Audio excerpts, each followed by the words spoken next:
Do you want to get closer? Yeah. Are you guys ready?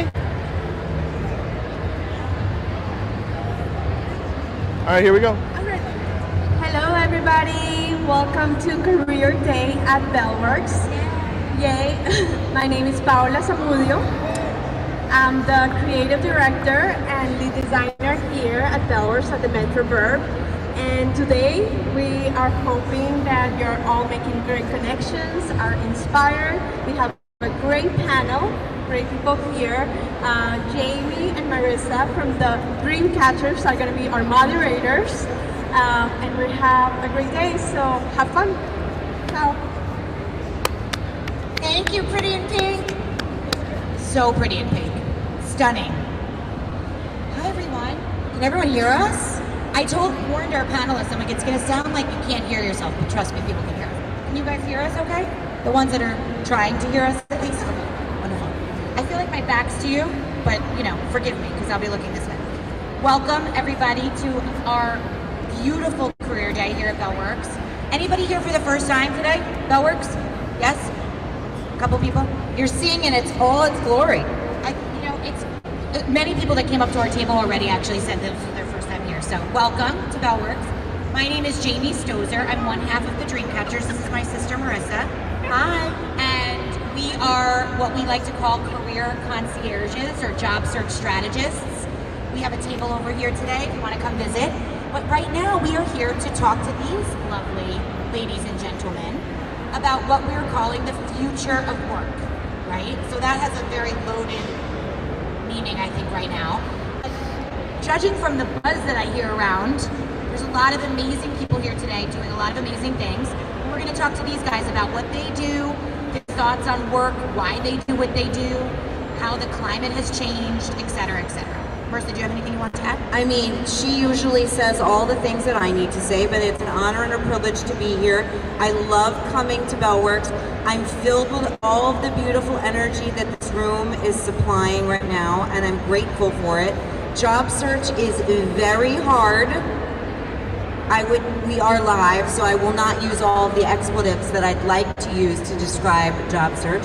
But I think as long as we have a positive, inspirational attitude, at least a percentage of the time, good stuff comes our way. So as Jamie mentioned, we have a table over there. We're not moderating this incredibly talented panel. We're helping people do the dreamcatchery type things that we do. And when we're not doing that, we also work in staffing. And we have a career podcast where we exemplify what I call career storytelling, where we unpack people's journeys so that the rest of us can be inspired by their choices. Okay. Wonderful. Okay, so to start, would love everybody on the panel to introduce themselves, tell our audience who you are, and why you think you were chosen to talk today about the future of work. How about that for a fun? No pressure. No pressure. Or just what your thoughts are quickly about future work. We're going to get into it, but just introduce yourself, where you work, a little bit about yourself. Go ahead. Hi there everybody, my name is Gerry Spencer. I work for a company called Adecco. I've been doing that for over 25 years. It's a career that gives me back more and more every day. It's not just about making money, but it's making a difference in everybody's life, because a job makes the difference. It's the beginning. That's who I am. I am an area director of the Delaware Valley. So this location I'm super proud of. Our team, that's professional finance, and our creative and marketing team sits here. But I have 40 other employees that work for me in 4 states. Wow. By the way, for the layman, what you do, what actually most of us do on this panel, the staffing business, which is a fun, we can unpack that for another time. We can have some drinks about that later. But basically what it means to be in staffing, because you're going to hear that word a little bit as we talk, is companies, to put it really simply, companies hire us to find their talent. But basically what it means, there's a lot of layers to that and what that looks like.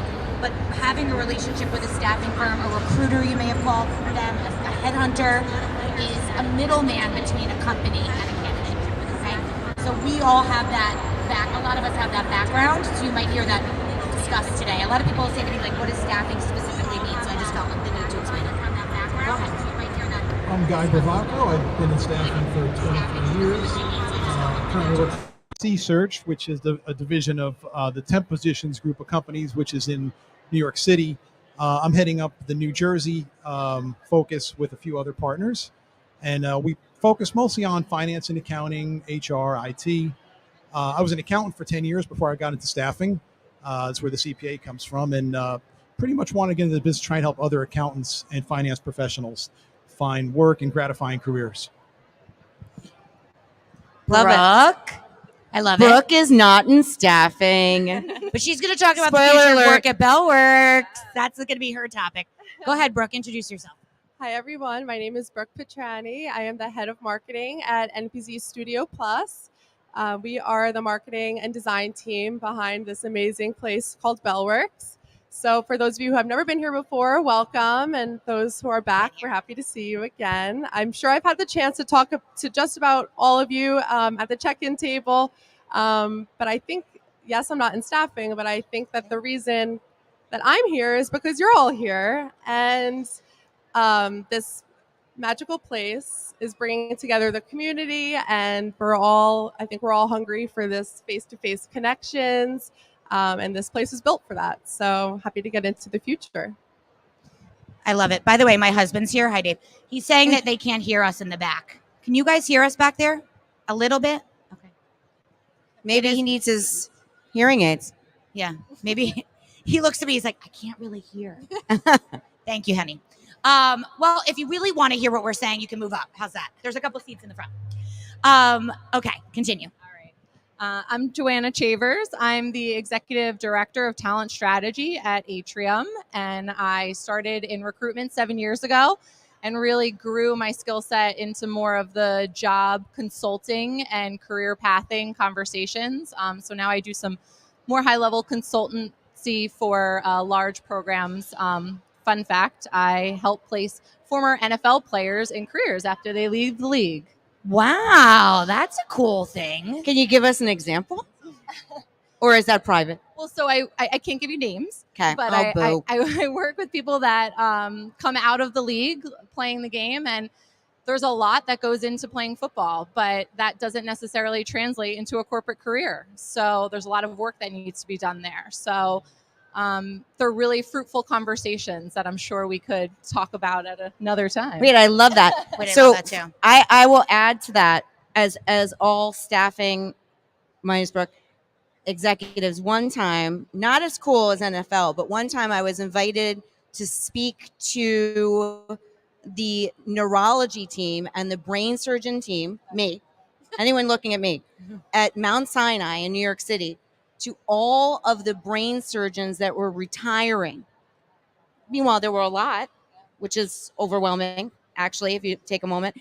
And I spoke about staffing and changing and figuring out what you wanted to do next to a room full of brain surgery, when I've joked that our jobs, although challenging, is not brain surgery. So I used that joke there. It didn't land. But I would have preferred to work with the NFL. Everybody needs it. It Yeah, doesn't matter the everybody level. and I think the point or the humor there is everybody needs help when it comes to careers sometimes. It is not naturally easy to know to do what you want to do next. And no matter where you are in your stage of your career, even if you've run a field and won a championship game, at the end of that game, you may want to do something else, which is crazy to think about, but also really inspiring. Yeah. And I think that's what brings us here today, right? So everybody that's here today in some capacity is either looking for change, about to look for change, thinking about change. And then the folks that are here at the tables are looking for people that want to make those changes. So I think what we wanted to kind of focus on today in this panel is the future of what that looks like. Obviously, we all, Marissa likes to say, we all equally went through something, obviously COVID, that leveled the playing field a little bit, right? So we sat at our table before, and within 10 minutes of being here, we had a new grad somebody that's looking to shift, into their third act, and everybody in between. And the advice is the same. Ish. Right? Pretty much. It comes down to your resume, your social online presence, your networking strategy, the people that you know, the resources that you have, and kind of, as we like to say, chase your own destiny. Figure out how to take those things and find the job, right? So what I'd love to do is we typically unpack a little bit of how you got to where you are. We're going to skip over that a little bit, but just highlight. Most people don't go to school for what we do, right? So I'm gonna guess. We like to play this game with candidates that we work with and clients that we work with, that like there's something within all of us, maybe not Brooke, but Brooke by association, that we were like the people that people came to for advice, or we were the ones that like to help people sort something out at one point or another in our group of friends, or our, clubs or things in high school or college. So we like to ask this just to start because we think it's inspiring to everybody here. All these folks, by the way, run teams, huge jobs. They didn't necessarily want to do this when they grew up, but that doesn't mean that what they wanted to do doesn't translate to what they do now. So what did you want to be when you grew up, Brooke? I wanted to be On Tuesday. Yeah. I wanted to be a teacher for a while. And then for a while, I wanted to be in fashion as a kid, too. And then, in a way, I kind of am still in that space a little bit with what we do. Do you want me to get into how I got to where I am? Why don't you tell us? We don't need the whole thing. Love to know how you went from a little girl wanting to be in creative and fashion to now being responsible with your team and Paola for the look and feel of this whole space. Sure. Give us a quick rundown of how that happened. Yes, I will.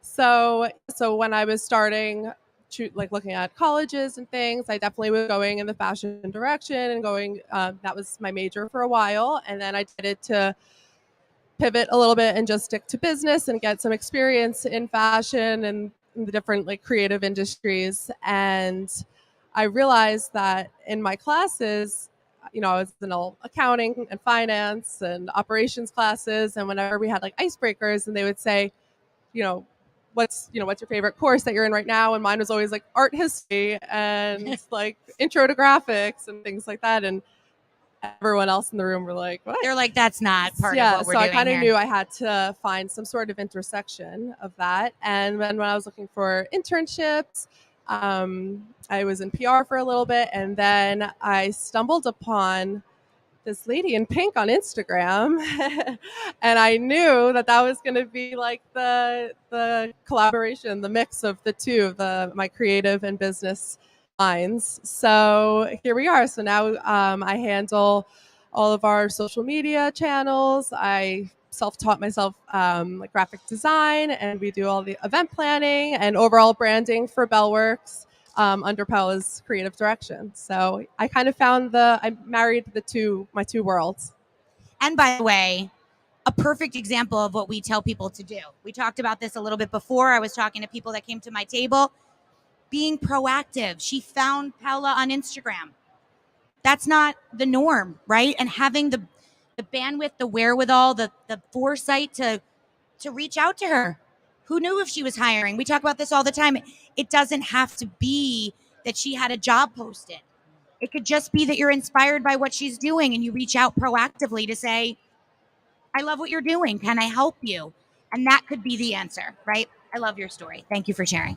It is, and it's such an organic, authentic story too. And I mean, we've been so fortunate to know and watch you grow since the conception. And you happen to also have a terrific mentor that gives you opportunity to flourish and grow. And it's not because she's just staring at me right here. It's the truth. I can see you. Fortunately, you'll know in your career, it's not always what you're doing, but it's who you work with that matters. And as you grow in your career, sometimes the dream of the career changes because the people around you fulfill you in a way that the dream did not. And it's the people in the community that you surround yourselves with that is actually what you end up seeking out as you grow.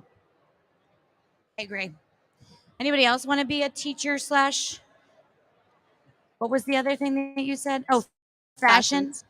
What about you? What did you want to be when you grew up? Oh, so It was running staffing for the Delaware. no, Okay. no, That was the dream job. no. It was. But you found the dream in the job, as we always say, even if you don't find the dream job. I wanted to be a jewelry designer, and I went to school for that. And when I came out, I could not find work, and it is hard to have rejection. I was probably 15 years before the time when I could have made a career out of it. So I had a friend who went to college where I went to college and was in the business and asked me to sit and answer her phone. That's how I got here. Look what happened now. And it is about the people in your journey, because then I started to love it, because I like the relationship. I like the puzzle piece where you put people together, I agree. right? And you make that thing work. And I was like, well, I could do this. And I just got a job in that. Nobody sets out for this, but it is probably one of the most thrilling things to see, to be a part of. Some of the experiences not as cool as the NFL, but I've had a mentor or several mentors along the way, and it's actually the bad bosses that teach you how to be a good boss. I agree. And it makes you go. Touche. I've had a couple of those, not including my sister, who was my boss most recently. And now it's more about seeing what you're a part of to give back. It's bigger than the dollar. And what I love about your story too is which I think could be very inspirational to people here. Just because you want to be the jewelry designer and that you don't get to do that doesn't mean that you can't have a fulfilling, amazing career. And it's still that you tripped into by accident. Creation. And then you created it. Yeah. And then one day I got to work for Tiffany's. I got to do full circle. Yep, full circle. Right? Those were hard searches. We worked on a couple of I've those worked as well. on a They're few not of those too. They're not amazing. No, they're not amazing. They're not amazing, and you got to see it from the other vantage point. Yeah, diamond setters. Yes, no, yes. I like that story. What about you, Guy? Go ahead. How'd you get into this? When I was a kid, I wanted to be an astronaut, but that didn't work out so well. But so instead, you became an accountant. Yeah. So, and I didn't dream of becoming an accountant. Good in math and all that good stuff. But I think when you talk about wanting to pivot and or needing to pivot, or it gets pushed upon you, that's like the whole marketplace that your career is. I mean, whether you are graduating school, doing one thing, and then changing quickly. In my career, I was an accountant for 9 years. I was good at it, but I didn't love it. Yeah. And then only through frustrating other recruiters after interviews did they say, well, why don't you try and do what we did? Because we are doing what you did, and we hated it too. And I didn't hate it, but it wasn't gratifying. So I guess the light goes off when you realize, hey, I wanted to get into HR. After doing a number of years of accounting, I want to do more people-oriented, help people. So I thought HR, talent acquisition could pivot me into HR generalist, but I never looked back. I've been doing the recruiting for 23 years, but again, I didn't go to college for it. I just like it. You find a little calling there. You like helping people. And that's really the exhilarating part of the job, is that you're helping people.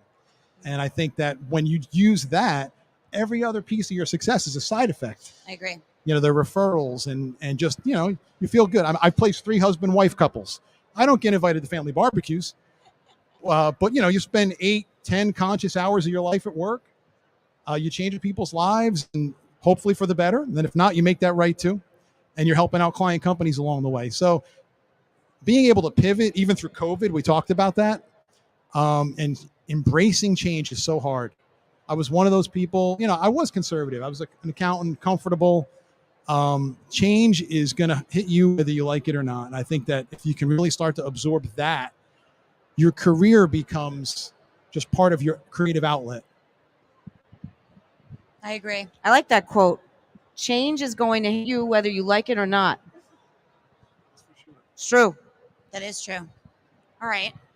What about you? What did you want to be? So I I wanted like to your be, shoes, by the way. I wanted to be in fashion. She missed that I walked over and was almost made the panel late because I met her, didn't even know her name, and wanted to try on her shoes. Like, can you just slip those off for a moment? Okay, so what did you want to be? I was always a people person. You were talking about friends before. I was always the connector, the one that we talked for hours, days on end. And I just enjoy that. But I settled on fashion because nobody gets a degree in recruitment. And I left the industry, or I left college and got a job in the industry. And within 2 months was like, I can't work in Manhattan every day. I can't do this commute. This was obviously pre-COVID and everybody was on site. So I got into sales out of that remotely. I was actually working for the Whirlpool Corporation, the appliance world. But it was the people, it was the connection, it was the relationship building, it was the strategizing on business. And that led me to recruitment. And I started as a recruiter on the ground level at Atrium and rose through the ranks, and now do consultancy for them with clients, lead our talent acquisition team internally, and develop a lot of cool strategy in the people space. So it's exciting.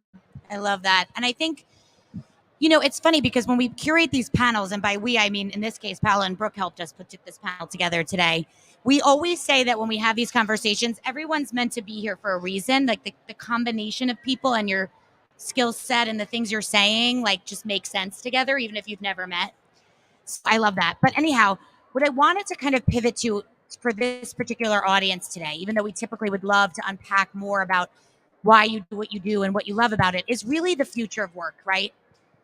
We're here today. We see all of these. By the way, this is our first career day back since COVID, right? We had a couple of versions of this. We had some iterations that weren't this robust. So we're just thrilled to be in the building today, bringing people together that are hiring, that are looking for work, to talk to each other and allow people to have this space, this opportunity. So I would love to hear from each of you what you see the trends have been, right? So I can start. Obviously, Marissa and I put people to work as well. We also do, career services on the side. We're doing resume writing and LinkedIn strategy and job search strategy now. So what we find so interesting, or what I find so interesting, is, we joke, we're like, oh, no one wants to work. No one wants to work. And it's not that no one wants to work. Everybody wants to work and needs to work. It's just that what you define, what we all define as fulfilling work now, has changed forever because of COVID. So whether that's a good or a bad thing for some industries, we're just leaning into that, right? So I find that people want to work in different and new ways. And I think that the best part about that is to advocate for yourself. If you know full well you only work from home, now there's a capability on all these job postings that we use to put that out there, right? Don't apply if you don't want to work for the job that's in this. Just don't. If you're open to it, though, apply and maybe have a conversation and you might change your mind. So there's a lot of things that we could talk about there and unpack about how the workspace and just in general has changed. But I'd love to hear all of your thoughts about the trends, what you think you have been challenged or faced with, and what advice you have for people as this has shifted. My advice is to, Marissa and I say this all the time, just say yes. Just say yes. So even if you think you only want to work from home, but the company is the dream and they want you in the office 5 days a week, do you say no to the interview?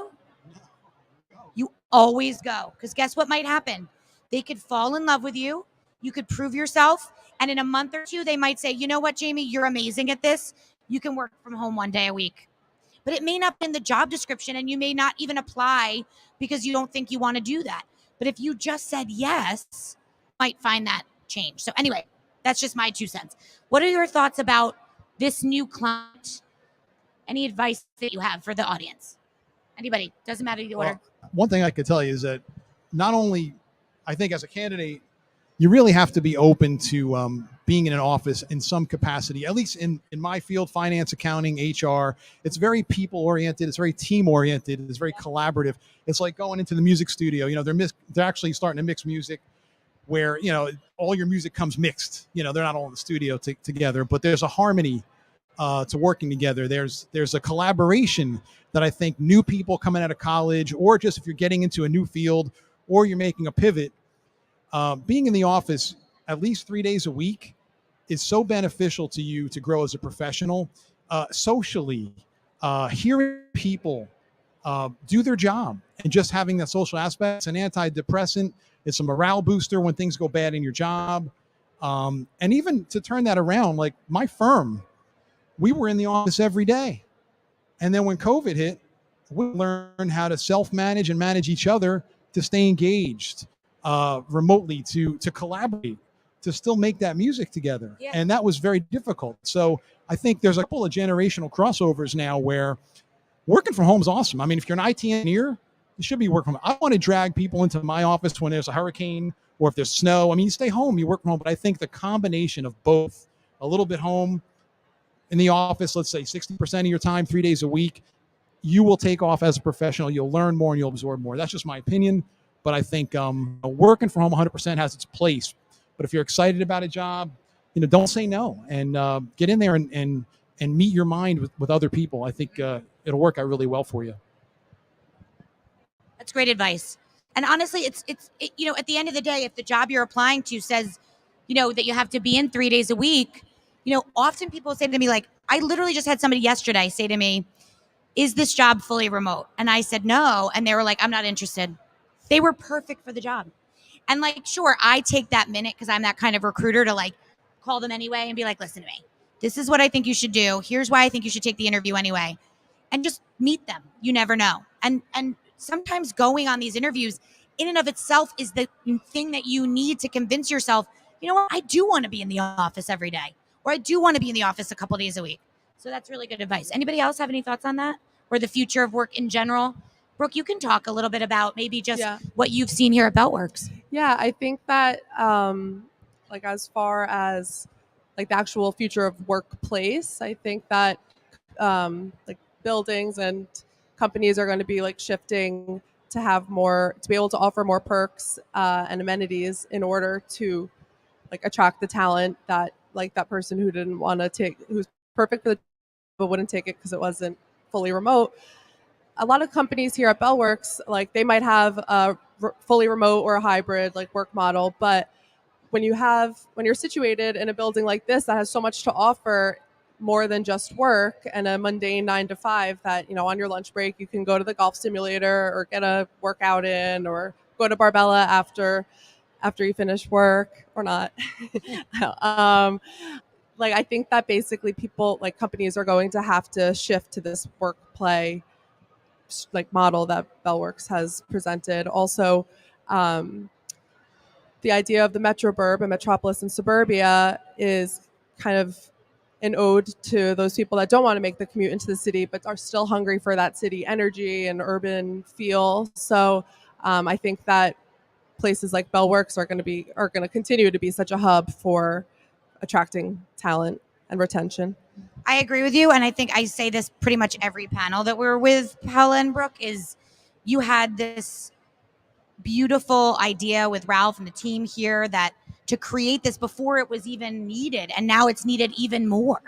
It's like Marissa and I found it because of that exact reason. I was like, I don't want to go into the city every day, but like I want to go somewhere where I'm not just like sitting in an office park. And then we found this for that reason, because we could work and play and hang, and what an amazing space. And look at all these incredible companies that are hiring here today to work here. So there's ways to get involved. Yeah, and I know, Gerry, you mentioned before the panel about when you talk to people that you're placing. I love that story. Go ahead. What's the story? So share. I always talk about this location as the diamond that people don't realize. It's the community. It's this amazing community. People come to work for a community, right? It's a cool building. It has a lot of stuff. It's the vibe that comes out. And when we talk and compare it to New York, because everybody goes, oh, New York City, you have such a great space. I go, well, just wait. Look for the diamond that we have in central New Jersey, and then talk to me about it. And we hung on to this space when other places let go of their space. So I think the cool thing about COVID, what it did was it adjusted to the thing that's happening now, right? So there's 5 generations in the workforce today. Everybody has to be accommodated. And what's important to one person may not be important to another. And growing up and it was hard. And now to be able to have a hybrid or to be able to be remote when you're having your children, those things are impactful and they're meaningful. The new big term now is the 32-hour work week. We'll see if we can adjust. It's a very cool idea, right? Mm-hmm. Could we not all be doing more than 40, but could we get it in 32 hours? So it's pretty amazing. It's pretty amazing where it all went to from something horrible. How about 28? Just keep going further down. Then we wouldn't have billing. Yeah. Sorry, that's a joke for the panel. Joke for the staffing joke panel. for the panel. I think when I walk in here, first of all, I loved everything you said. And of course, we've done so many panels through the years, and I feel very fortunate to be able to tell people stories. But this is almost a I wouldn't say bittersweet, because the conversation of the panelists mirror the experience that Jamie and I have had. And in all fairness, professionally, staffing partners are really bridging the gap sometimes between your search and what is available to you in your search. And having good relationships, I wanted to say 2 things while I had everyone's attention. 1, which is about staffing firms, but 2, it's about Bellworks. When I walked in here this morning, I said, wow, out loud. And I've been here 100 times. When you can feel the energy of the building itself is so incredibly invigorating that even if you feel frustrated today, or you came here because it's a cumbersome, I need to go to a career fair, insert eye roll here, you can't walk in here and feel that way. You can't. You have to walk in here and feel a different narrative, which I said to a lot of people that sat down at our table. You are in control today. You're selling yourself. These people are showing the companies that they represent, and you're part of a bigger story today, at least in this moment. That was 1. 2, I had another profound moment that I wanted to say something about staffing, and now, of course, it's gone. While you're trying to get it back, what I wanted to say is this space, for those that don't know, especially those that have never been here, you can come here. It's open to the public. So if you're feeling like you're going to do your search somewhere else, take your laptop and sit over here and work here, because it changes you. I'm telling you, it did it for me. And I'm not just saying this because I'm here today on behalf of Bellworks. My husband, who's here pre-COVID, we sat there every single day and did our work here, because it's so much better than sitting at basically my kitchen table next to your laundry, literally staring at the laundry basket like, I really should fold that. We're here, it's you know what? I get in my car, I drive here, and I do my work here. And if it's just searching for jobs here, if it's sending your resume places here, if it's working on your resume here, do that. I also like what you said about you. He used the word that he used an analogy. He called working in the office an antidepressant. I love that too. Now, how would any of us had that knowledge before, right? The foresight. So there is something incredibly beautiful about the hybrid situation. But if you have the ability to work with others and also be at home, Yep. I think that is actually much better than being at home all of the time. It is, because when you are able to just see other people, be around other people, engage with other people, learn from other people, notice other people, you don't recognize how much that's helping you. And I think we all can agree on that the last few years. I mean, yes, I get it. I mean, having a couple days home is really great. Then the laundry gets folded ish, right? Sometimes. Right. Joanna, do you have any thoughts on this? I do. So when we first started in the Bellworks office before COVID, I would have people come by my office and just hand me their resume saying, I just want to work here. Right. Yeah.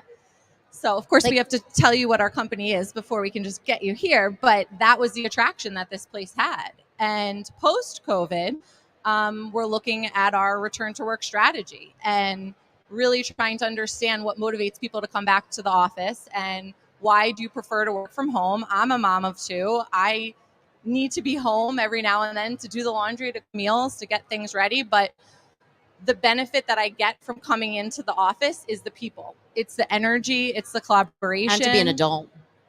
And to get dressed. Yes. Yeah. But the value there, I truly think the future of work is hybrid. I think it is having your focus days and getting your head into your work, but then having a purpose to come into the office to collaborate and really foster that teamwork and that collaboration. And that's the beauty of the hybrid model. And funny enough, I asked every candidate that came by our booth today what type of work arrangement they were open to. Yeah, that is typically What were question most people one. saying? What were most people saying? A lot of the people were saying that they would be open to on-site if it was close to home, so that I don't want to commute to the city anymore. It's a thing. So places like this and this design, you were onto something before you even knew you were onto something. She's intuitive, that lady in pink. Yeah, she is. I think truthfully also there's an equal opportunity, or there's an equal unifier in most of us now, and I speak for the audience too. There's a desire to have joy. Right? So what does joy mean? Joy means not driving 2.5 hours round trip every day, because that doesn't bring joy, usually. So I think when you're searching, If you're for listening to the something new- Dreamcatchers podcast, it might bring you joy. Yeah, that's true. Just saying. But I do think that when you're looking, you need to evaluate what joy means to you. What is the definition of joy to you? Is it stability? Because stability could mean joy. Is it community? Because community can mean joy.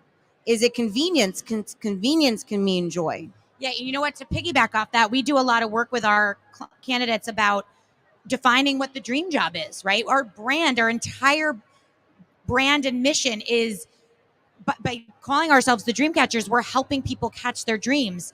So what is the dream job, right? And the definition of the dream job has shifted because of COVID. You know, a dream job before could have been a jewelry designer, right? Now the dream job is, I just want to work close to my house. Right. That's it. That's the dream. Or I want to be home on Fridays, or I don't want to go in till 10, whatever or I want to find a company that's known to be good for working moms. Or I want to find a place that, has small teams or big teams, or, whatever the case is, what defines your dream job and how to figure out what those companies are. Or I want to work at Bellworks. Or I want to work at Bellworks. And so researching these companies, coming to things like this today, figuring out what exists is step one. Is like, okay, what even exists? Like and because this is one.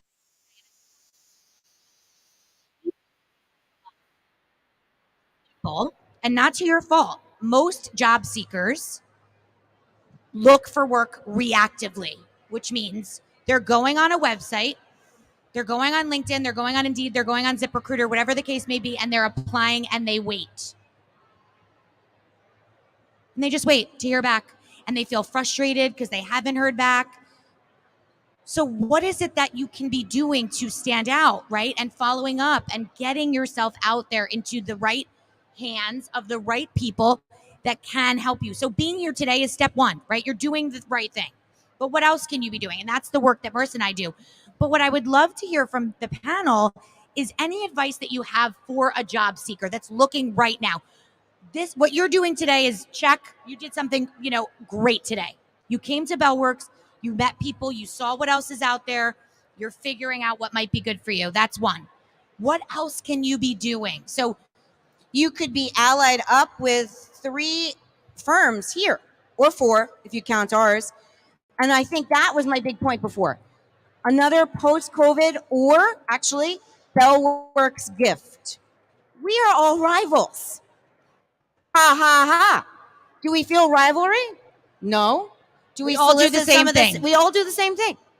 We all have, Misery loves company. That's what it is. Misery loves company. Dark humor jokes on the panel. Right, and when I say rivals, obviously there's enough business to go around, thankfully, for all of us, right? But we all solicit companies, and we all have our own relationships. So if you are here and you have a relationship working with your contact at Adecco, you should also have a relationship with your contact at Atrium, as long as you're open and authentic about the things that you're doing with your said relationships, right? We protect one another. But I do think what I think is special about the world we're living in now is I actually admire people that do what I do. I am inspired by how many years or when you chose to change or how you came from accounting. I came from fashion. I ran fashion recruitment because I didn't want to work in fashion anymore. For the same reason that you didn't want to work in fashion anymore, whatever. For the same reason you want to be an accountant anymore. We all pivoted. But my point is we're all sitting here and do the same thing, and it's actually collaborative and empowering. And not only is that important post-COVID to look for between companies, but also a Bellworks thing. Because you can sit down with someone from Atrium, Adecco, and 2 other firms on this panel, and it's all okay. Yeah.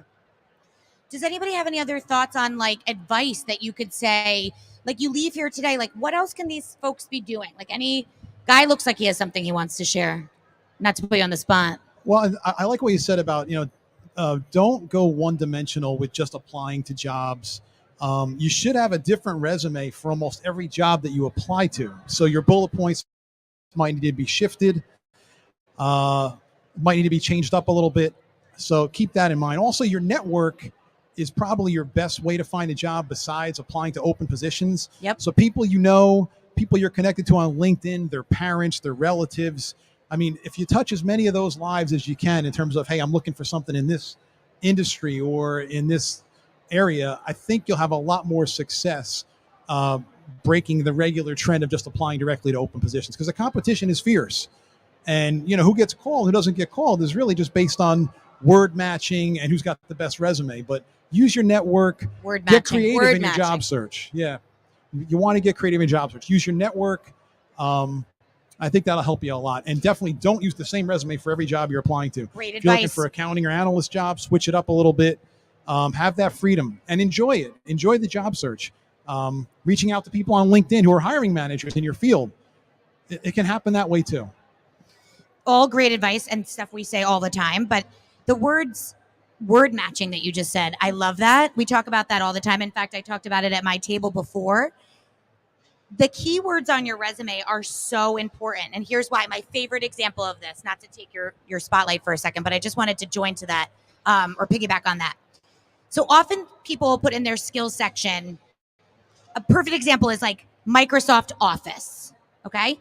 So you think you're putting Office on your resume, that tells the world I can do all of what Office does, which is Word, PowerPoint, and Excel, okay? If you just have the words Microsoft Office, and I'm doing a search for a new grad. VLOOKUPs. Exactly. If I'm looking Pivot for tables. a new grad in this zip code that knows PowerPoint, okay? Because that is something I might do. I wouldn't find your resume literally by accident because you don't have the words PowerPoint on your resume because you just have the word Office, okay? So if you know how to do it, put it on there under your skills. Think of your skills section as a catch-all for everything-ish that you know how to do well. If you feel like you don't know how to do it well, but the job requires it, don't be afraid of descriptor words, proficient in, novice in, introductory Excel, basic Excel. But guess what? The word Excel is still on there. So if I'm searching for it, I still see you, okay? So that's an example of word matching or like skill set, keyword search, things like that. Because as recruiters, that's what we're looking for. We have 50 resumes on my desk. I'm going to look for the 3 words my client told me they need, right? Anyway, I'm very passionate about word matching. Gerry, what are your thoughts on all of this? Anything that you want to add to it? I love the power of yes. Every person that is in their career at some point, I just say to them, don't say no, say yes. And also, if you really think about really targeting your search to places and people, the reason why we all sit here is because if it could all be done through a database and you were represented that way, we wouldn't be sitting here. Exactly. So you need somebody to represent you. You need to use your network. What's incredible, look at LinkedIn now. LinkedIn is like so incredibly connective, but it's also overused. So, I think you have to dream. You have to be ambitious. You have to try. You have to say yes and never give up. Just keep going. One job will lead you to the next one. Just keep swimming. Keep swimming. That's. Do you think these people are cut from the same cloth as us? Because every single thing I'm they're saying, I'm like, literally like, totally, oh my yes, God. this is what I say all the time. It's like so nice to be sitting surrounded by people that get it. Yeah. So I want to ask a question. And I put down my questions, but it just feels like the intuitive next one. Tell me a little bit about the types of jobs, Joanna, I'll leave there, that your table is focused on today. That's actually a great, because we have only 10 minutes left, so this is a great way to wrap. What are you recruiting for today? Any like last minute like tips for the people that are here today? And we could talk for hours about for Brooke. Yeah. And for Brooke's point of view, how do I work at Bellworks? What other things can I do in order to be involved in this community? So yours are the jobs you're recruiting for. You can name their clients and send me their emails. Just kidding. But in all fairness, to give a variety of the types of jobs, because people, as we know, don't understand all the different types of things that we do. And it's important to be able to showcase that. Like if you're hiring for a junior level accountant, but you're also hiring for a CFO, I think it's important for the audience to know and understand the vastness of what you could be looking for today. Yeah. So my team, my internal talent acquisition team is here today, and they have a great purview of all the specialties we recruit for on our staffing side, our contingent labor side. We have programs there, but then also internally. So if you're interested in being a recruiter, or if you have experience in marketing, we have some internal openings there. But we have a variety of staffing specialties, from science to IT to administrative and HR and creative. We're really all over. So I've been directing everybody to our website. Find a job that you're interested in and put your resume in our database. Now, tips that I'll give you and things that I've noticed here and a lot of what I coach on is own your pitch. Know who you are and be able to give a few sentences quickly about what you can bring to that organization, right? When you walk up to the tables, hi, I'm so-and-so, and my background is in such and such, and I have expertise in these areas. Can you tell me more about some openings? Own it and really be confident, because you are your best advocate. Great advice. Thank you. So from the Bellworks end, yeah, definitely. Like our number one question is typically like that we've received through social media and through the website is, how do I work there? How do I work there? And I think that the best advice is like what you said about being proactive and taking advantage of the directories that you find around the building that lists every single company that's here, and kind of reaching out to them directly. Also, by subscribing to the Bellworks newsletter on the website, you can keep up with all the happenings and mingling opportunities to meet with the tenants here as well. We hope to do more career days, more kind of like a meet and greet type of thing, but that is a very popular request. So being proactive using the website and our newsletter, I think, would be a great resource. So we're actually hiring for a payroll opening in this building. It's a direct hire job. So if you have ADP, call me. You'll be able to get my information. Staff accountants. Wait, did you meet Carol before? No, I'm serious. No. Did you meet Carol? Carol, are you still here? She do payroll? She might have. All right. Well, I want to meet her. I have a resume on my desk. That's great. See, that's collaborative. Yeah, Collaborative. so thank you so much. Do I have to split you on that? How does this work? All right. Don't tell anybody. It's not live. They won't hear it. Lunch or something. Yeah. Payroll in this building, controller openings, audit managers, public accounting, mostly finance and accounting, HR assistant, not far from here, Somerset area.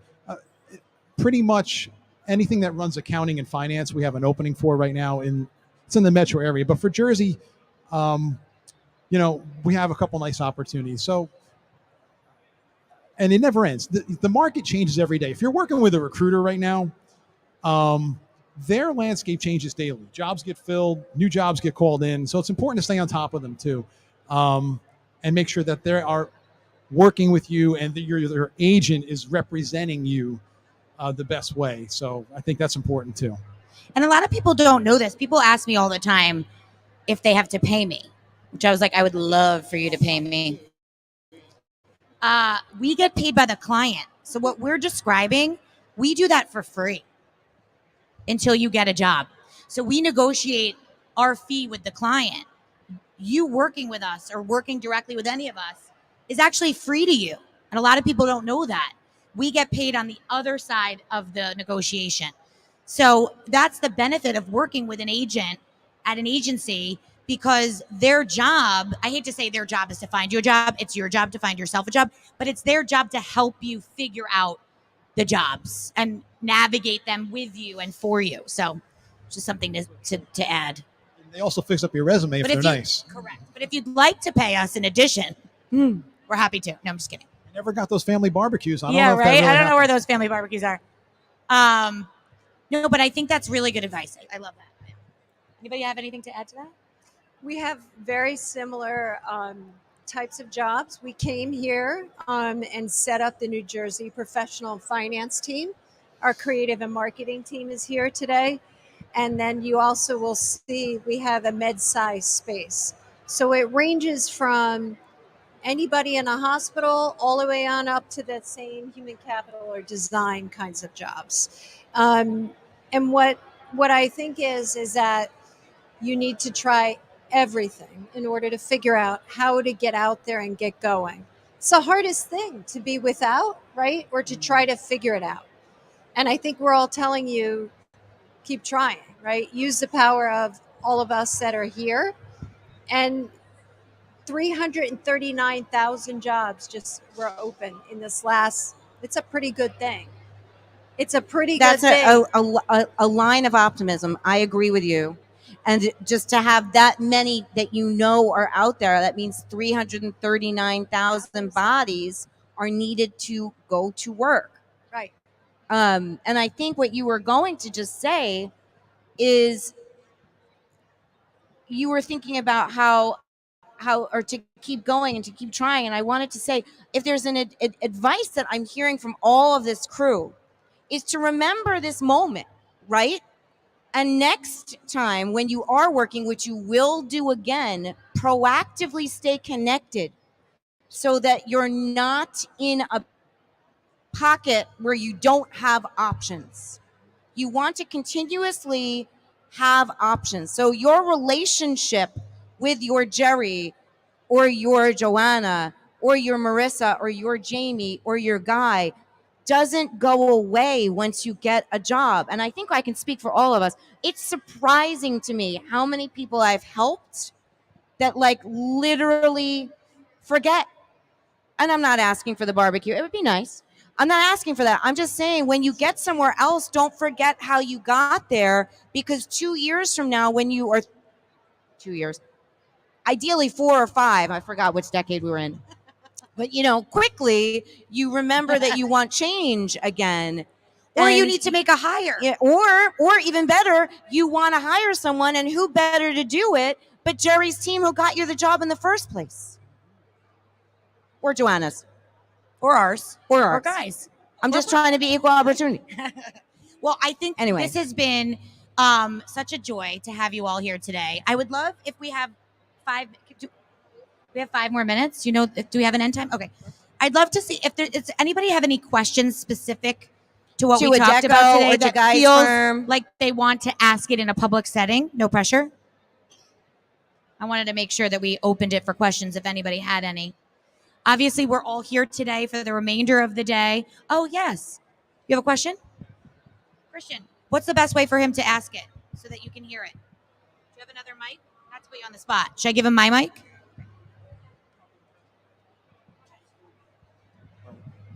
First and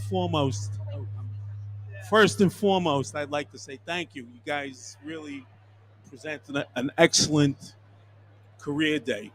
And I've been to many over the years, and there have been many times that I've not wanted to go to this. My wife yesterday suggested, and I registered. So what I feel is I'm past 60, so, No, and, yes. you told me before. Yes, I'm past 60.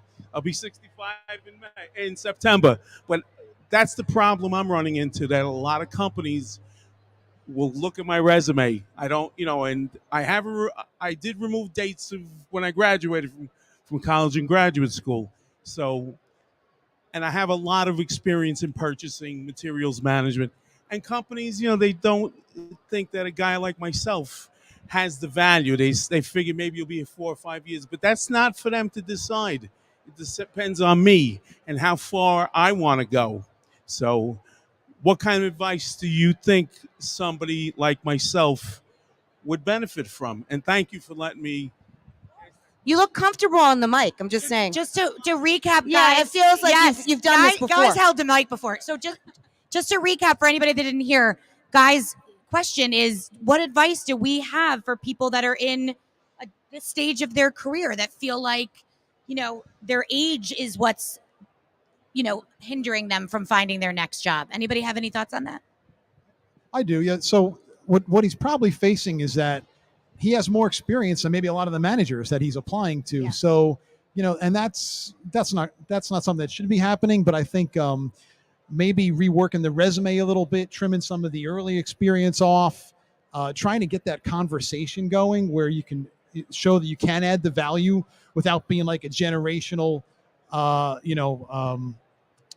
situation there. I think that's part of it too.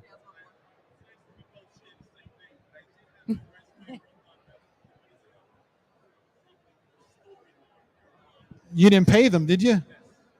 See, we do it for free. I just overhaul an entry-level person's here.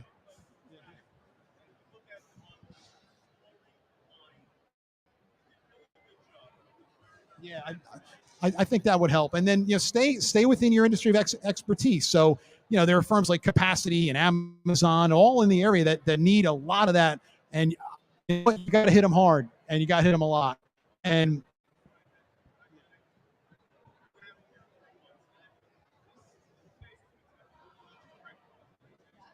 Reaching out directly, following up directly.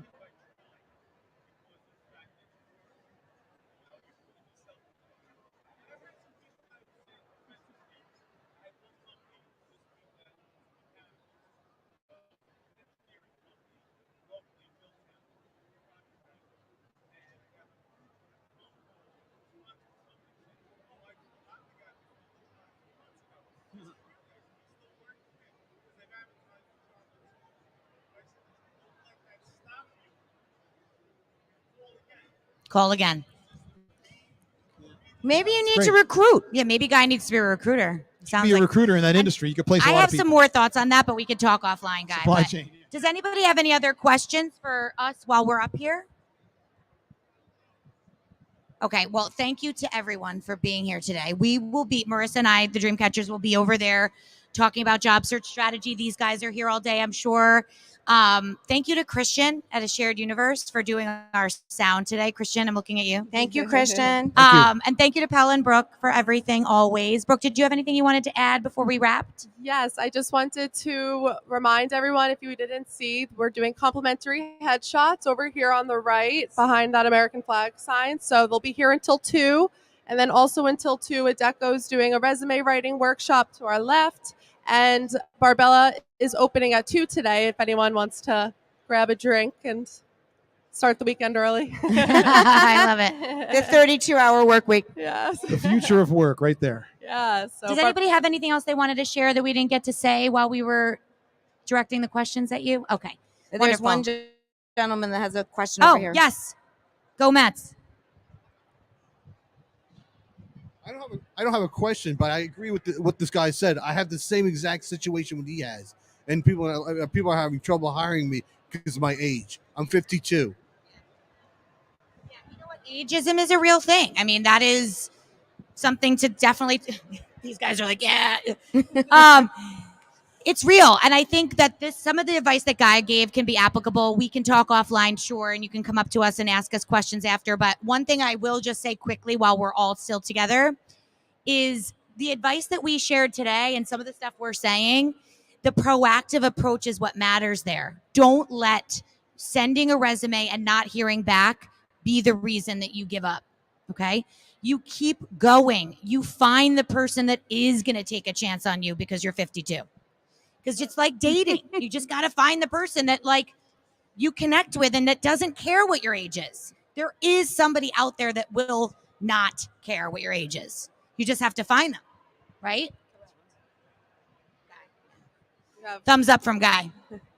Oh, we know this guy too. This is a familiar face. I haven't seen you Oh, in a yeah, while. you've come to our panels Yes. before. Do you have a question? Dress code? What, just in general? Well, it depends on the company, right? So I think one of the things that we're hearing today too on this panel is It's a good question, by the way. great question.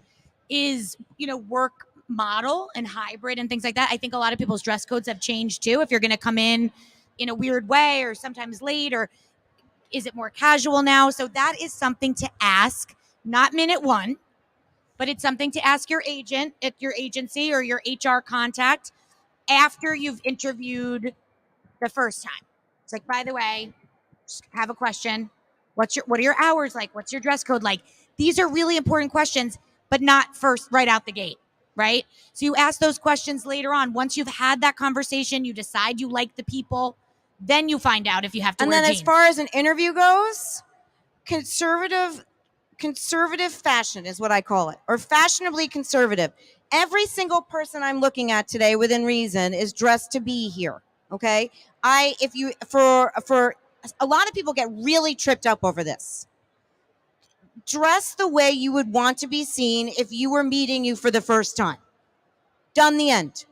So a button-down shirt, it doesn't always have to be a jacket.